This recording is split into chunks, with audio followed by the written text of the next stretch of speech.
Of course, we all know the legends of the 5 deities. Jehovah, the Lord of all, who created this earth, and the 4 guardians who watch over it, with eternal afterlives given to each, as a gift. God, also known as Morgan Freeman, who protects the heavens and watches over all that is good and just. And Satan, also known as Lucifer, guardian of hell and those deeds which should never be done. The void, in name and place, watches our sadness, the emptiness we find ourselves within, and welcomes us to silence once we leave. And Lactose, god of smaller happinesses and uncontrollable diarrhea, owner of the mysterious world behind our fridges. Needless to say, I was surprised when the demon who lived in my kitchen told me they were all watching me, and that they each had a prophecy that revolved around my life, and that of my friends too. But what most surprised me was that my death, the coming Tuesday, was highly significant, and happened in every single one of them. So, I guess, what matters most now is who I devote myself to. I can, after all, only plan my afterlife now, knowing that my time on Earth is an ever-approaching deadline. It's strange, being nearly dead. It makes you learn a lot of things about yourself. I've realized for one thing that I should have taken more chances, I should have done more.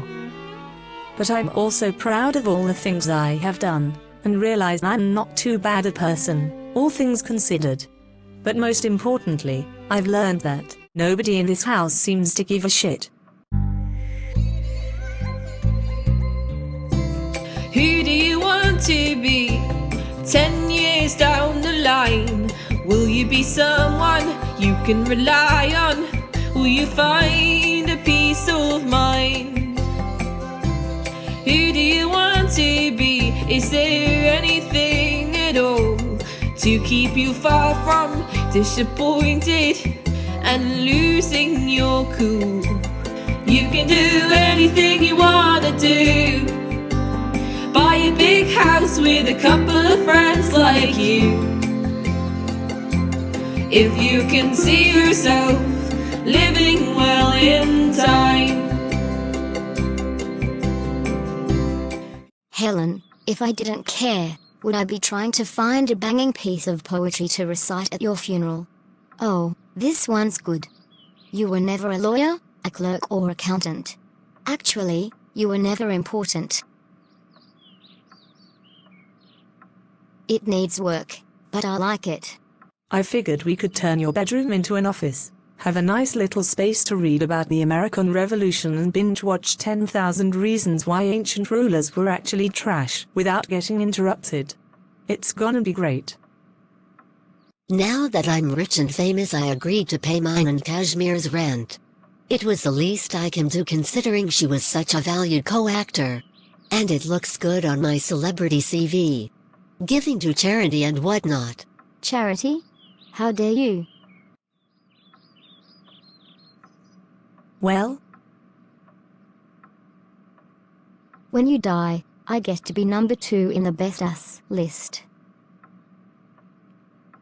The cheek of it. Ha ha, cheek. This is not a laughing matter, Deterio. Is it a light giggling matter? No. An audible sighing matter? No. Dark matter? Marco, stop. This is a very serious matter. That would have been my 49th guess. You don't care either, do you? Somebody is going to kill me on Tuesday and nobody seems to want to stop it. The prophecy just says you die. Could be an undiagnosed condition. You could be dying already without any help of murders. Thanks for the thought.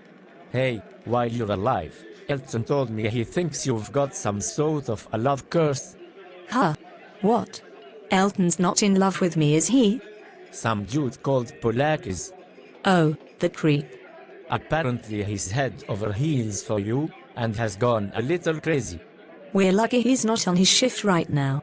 Wait, Elton thinks that because people are in love with me I have some sort of love curse? Apparently.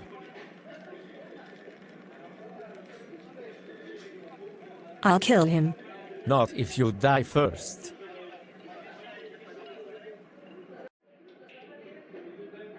Are you? Or a Jane? Sit down, Elton. I've been expecting you. This is a strange place to meet. You're a strange person to want to converse with the spirits. Most of my clients believe in astronomy at least. It's about my friend. She says she's going to die. And you think it is something to do with the love curse? Well, kind of. There's just been bizarre behavior from a couple of people. I reckoned if it was linked to something with Helen, that might be the reason why she is going to die on Tuesday. And you don't want her to die on Tuesday?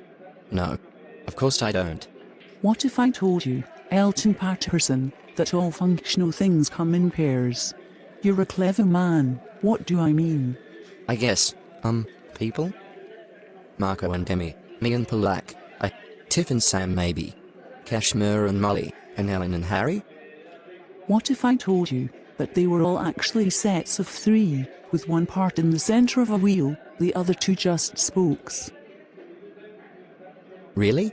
Things that go together can't function without all their parts.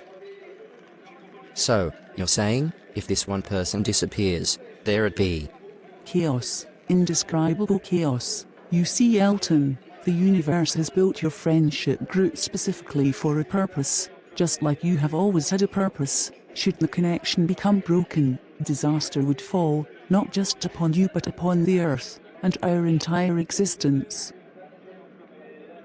That's terrifying. And pretty deep. But it doesn't explain Polak's behavior. Things have fallen out of balance, and there are certain spirits trying to push destiny, trying to correct what cannot be corrected. But there is one thing that you can change. What can I do? You can stop Helen from dying on Tuesday. How? How do I do that? I do not have those answers, but if you do not stop this from happening, What will happen? the end of the world.